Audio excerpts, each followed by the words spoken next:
Well, we have 254, and we have 3 little girls and a boy.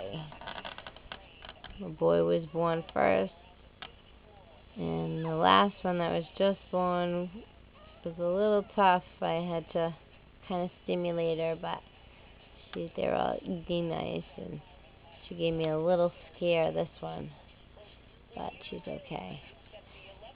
And they're all snuggled next to their mom, who's exhausted.